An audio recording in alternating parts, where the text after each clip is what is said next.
एक कुख्यात आतंकवादी, उसके घर के ठीक बाहर एक जबरदस्त धमाका। पहली नजर में ये बदला लेने की एक सीधी सीधी कार्रवाई लगती है ना? पर क्या हो अगर इसके पीछे एक बहुत गहरी, बहुत सोची समझी रणनीति छिपी हो? चलिए आज इसी कहानी की एक एक परत को खोलते हैं। तो बात है 23 जून 2021 की। जगह लाहौर, पाकिस्तान। हाफिज सईद के घर के ठीक बाहर एक कार में धमाका होता है और इस धमाके की गूंज यकीन मानिए पूरी दुनिया में सुनाई देती है। अब सवाल ये था कि क्या ये सिर्फ एक और आतंकवादी हमला था या फिर कुछ और, कुछ ऐसा जो पर्दे के पीछे चल रहा था।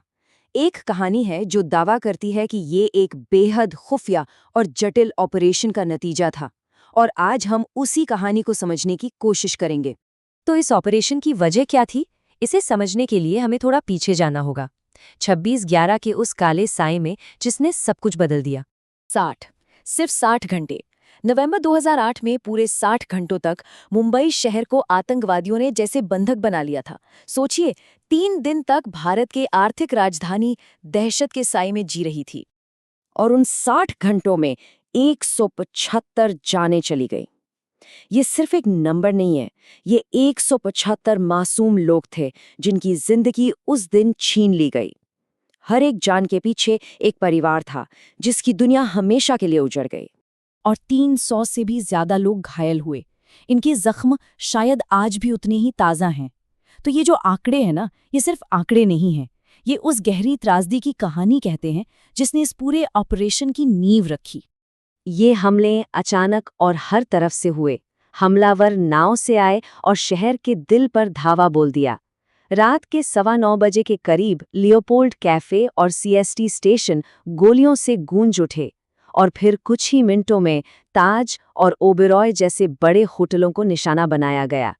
अगले 60 घंटे पूरा शहर एक तरह से एक वॉर जोन बन चुका था।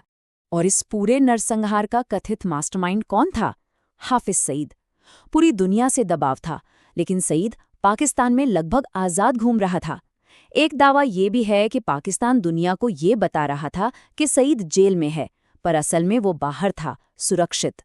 तो जब इंसाफ के सारे रास्ते बंद दिखने लगे, तब शायद एक खुफिया रास्ते की तलाश शुरू हुई।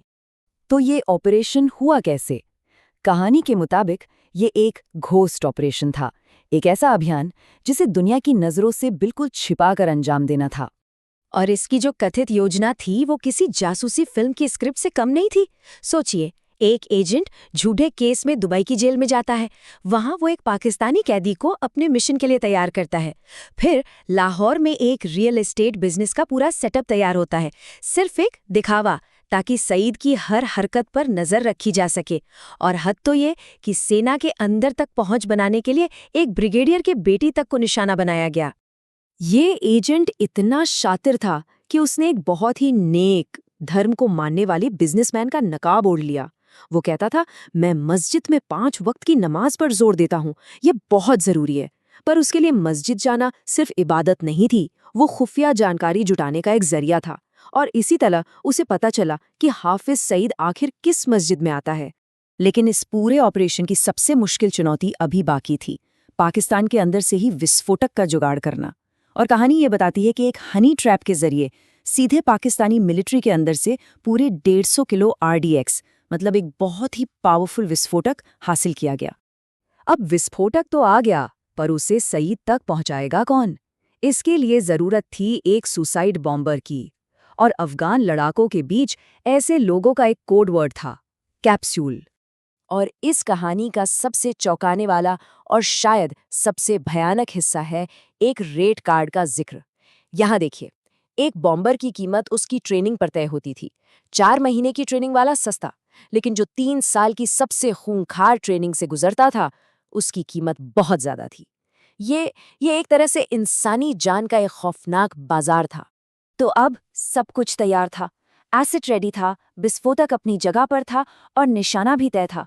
लेकिन बिल्कुल आखिरी मिनट में एक फोन कॉल आता है, और वो इस मिशन का मकसद ही बदल कर रख देता है। ऑर्डर था, विस्फोटक की मात्रा कम कर दो। लक्ष्य अब सईद को जान से मारना नहीं था, लक्ष्य था उसे मनोवैज्ञानिक रूप से, मतलब मेंटली तोड़ देना। मिशन हत्या से बदलकर न्यूट्रलाइज करने का बन गया था। पर ऐसा क्यों? इस बदलाव के पीछे की सोच नेपोलियन बोनापार्ट के एक मशहूर कोट से जुड़ी है। मुझे शेरों की उस सेना से डर नहीं लगता जिसका लीडर एक भेड़ हो, मुझे भेड़ों की उस सेना से डर लगता है जिसका लीडर एक शेर हो। मतलब साफ था, एक मरा हुआ लीडर शहीद बन जाता है, लोग उसे फॉलो करते हैं, लेकिन एक डरा हुआ खौफजदा लीडर अपने ही संगठन को अंदर से खोखला कर देता है। और फिर आया वो दिन, 23 जून 2021। बम फटा। सईद मरा नहीं, लेकिन इस धमाके ने एक बहुत जोरदार मैसेज दिया। तो आखिर इसका अंजाम क्या हुआ? क्या ये न्याय था या कोई समाधान? इस धमाके के नतीजे काफी दूर तक गए। हाफिज सईद जख्मी हुआ पर बच गया। सबसे बड़ी बात, इस धमाके ने दुनिया को बता दिया कि सईद कहाँ है, जिससे पाकिस्तान को काफी शर्मिंदगी हुई। ये भी साफ हो गया कि सईद की कैद को लेकर जो बातें कही जा रही थीं वो सच नहीं थीं। हाँ, इस धमाके में 5-6 और लोगों की जान भी गई। और इस कहानी के मुताबिक 2021 के उस धमाके के बाद से हाफिज सईद ने कोई बड़ा पब्लिक अपीयरेंस नहीं दिया, कोई भारत विरोधी बयान नहीं दिया। मतलब ऐसा लगता है कि ऑपरेशन का असली मकसद पूरा हो गया था। उसकी चुप्पी शायद यही इस ऑपरेशन की कामयाबी थी। और ये पूरी सोच एक लाइन में सिमट जाती है, जो कथित तौर पर मिशन कंट्रोलर ने कही थी, हमें न्याय नहीं, हमें समाधान चाहिए। ये लाइन शायद आतंकवाद से लड़ने की एक बदली हुई स्ट्रैटेजी की तरफ इशारा करती है। और यहीं पर यह कहानी हमें एक बहुत बड़े सवाल के साथ छोड़ जाती है।